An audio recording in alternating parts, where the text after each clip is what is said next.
दोस्तों स्वागत है आपका इनसाइट नॉलेज की एक और नई वीडियो में। आज की इस वीडियो में हमारे पास वर्ल्ड अफेयर से जुड़ी दो काफी महत्वपूर्ण खबरें मौजूद है, जिसमें हमारी पहली खबर चीन द्वारा उठाए गए ब्रिक्स के प्रस्ताव को लेकर है, जिस पर भारत अपना लगातार विरोध जता रहा है।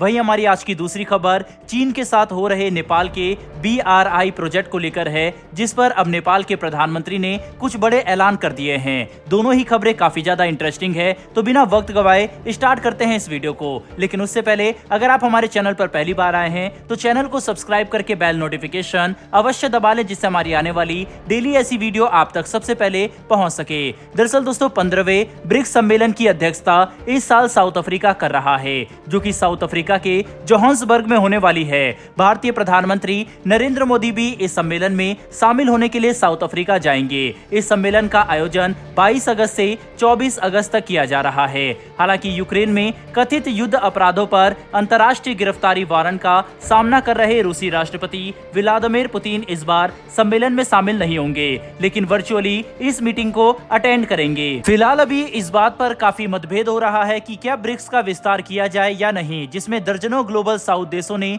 शामिल होने की इच्छा जताई है। इस बार समिट को लेकर डिप्लोमेसी की दुनिया में काफी गर्मागर्मी मची है। यूक्रेन के बाद दुनिया का वर्ल्ड ऑर्डर तेजी के साथ बदल रहा है और इस नए बदलाव के बीच ब्रिक्स जैसे प्लेटफॉर्म का बढ़ता कद काफी समय से शिद्दत से महसूस किया जा रहा है।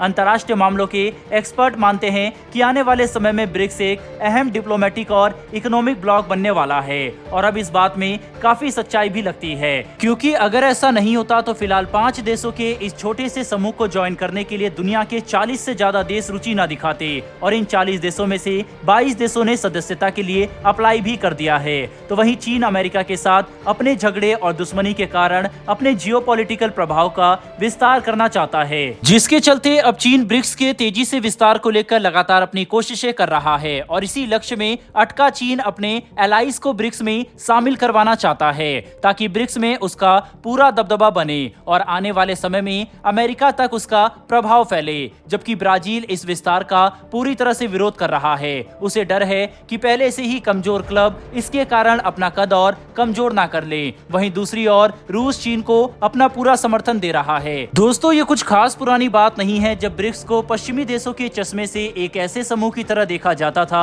जो G20 के ब्रिक्स वर्ल्ड ऑर्डर के गैप को सिंबॉलिक रूप से भरने के लिए सामने आया था। जैसे कि हम सब जानते हैं कि हाल ही के कुछ सालों में दुनिया के जियोपॉलिटिकल हालात तेजी से बदले हैं। ग्लोबल साउथ के देशों की धमक अंतर्राष्ट्रीय पॉलिटिक्स में तेजी से बढ़ती हुई ऑब्जर्व की गई है। ऐसे में ब्रिक्स का विस्तार एक ऐसा मसला है जो कि इस बार की समिट के एजेंडा की लिस्ट में शायद सबसे नंबर 1 पर होगा। विस्तार को लेकर भारतीय पक्ष की सबसे बड़ी चिंता यह है कि ब्रिक्स चीन केंद्रित समूह न बन जाए, जिस कारण भारत लगातार मन ही मन इसका विरोध करता हुआ दिखाई दे रहा है। हालांकि इस मसले पर भारत का एकदम साफ रुख है। भारत ने कई बार कहा है कि समूह के विस्तार को लेकर उसे ऐतराज नहीं है। वहीं हाल ही में हुई एक प्रेस कॉन्फ्रेंस में विदेश मंत्रालय के प्रवक्ता अरिंदम बागची ने बताया कि नए सदस्यों की एंट्री को लेकर क्राइटेरिया जैसे मसलों पर सदस्य देशों के बीच डिस्कशन चल रहा है, और भारत भी इस विस्तार को सकारात्मक तरीके से देख रहा है।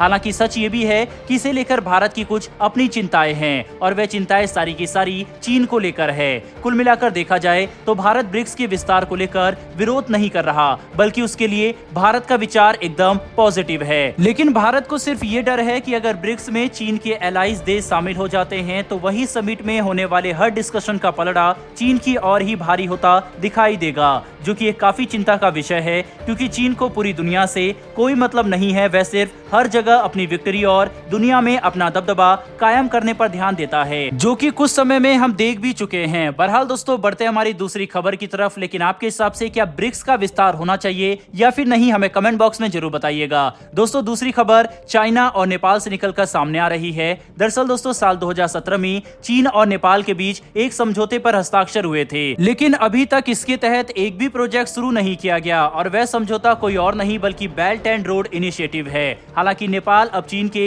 BRI प्रोग्राम को आगे बढ़ा रहा है, लेकिन आपको बता दें कि पिछले दिनों नेपाल के पोखरा इंटरनेशनल एयरपोर्ट को लेकर नेपाल का चीन से विवाद हो गया था। चीन का दावा है कि पोखरा इंटरनेशनल एयरपोर्ट BRI के तहत बनाया गया है, लेकिन वही नेपाल सरकार ने इस दावे को खारिज करते हुए ये साफ कह दिया था कि यह हमारे देश में BRI का एक भी प्रोजेक्ट अभी तक शुरू नहीं किया गया है।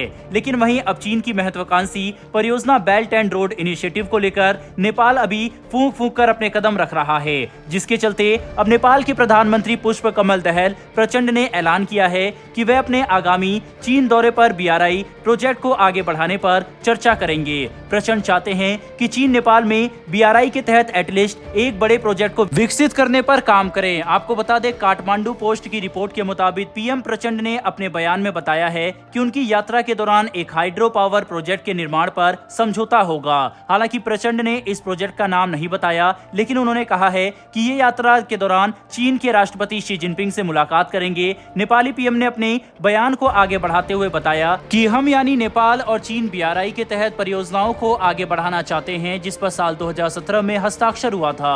साथ ही प्रचंड का कहना था कि वह चीन की सहायता से कम एक मेगा प्रोजेक्ट को विकसित करना चाहते हैं, जो BRI के साथ आगे बढ़ने को लेकर अहम होगा। वहीं नेपाली प्रधानमंत्री ने अपने बयान के जरिए ये भी बताया कि उनका देश चीन के साथ ठीक उसी तरह के बिजली व्यापार के समझौते करने जा रहा है जैसा कि उसने भारत के साथ किया है। दोस्तों, 23 सितंबर से हो रही इस 2 दिन की यात्रा के दौरान प्रचंड सीमा पार ट्रांसमिशन लाइन बनाने पर भी बात करेंगे। साथ ही साथ नेपाल चीन से कृषि के क्षेत्र में भी मदद करने के लिए कहेगा। और वहीं एक और उन्होंने ये भी बताया है कि नेपाल बांग्लादेश के साथ भी बिजली व्यापार समझौता करने की योजना बना रहे हैं। नेपाल का भारत के साथ पहले से ही बिजली व्यापार का समझौता चल रहा है। तो वहीं अब काठमांडू पोस्ट की रिपोर्ट के मुताबिक चीन नेपाल से बिजली खरीदने के लिए तैयार हो चुका है। यानी कि दोस्तों, इस तरह की रिपोर्ट से साफ पता चलता है कि चीन का दबदबा लगातार नेपाल में बढ़ता जा रहा है और ये भारत के लिए काफी चिंता का विषय है।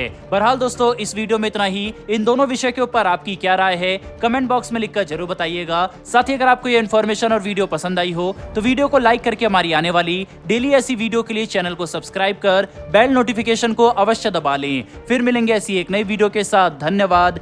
जय हिंद।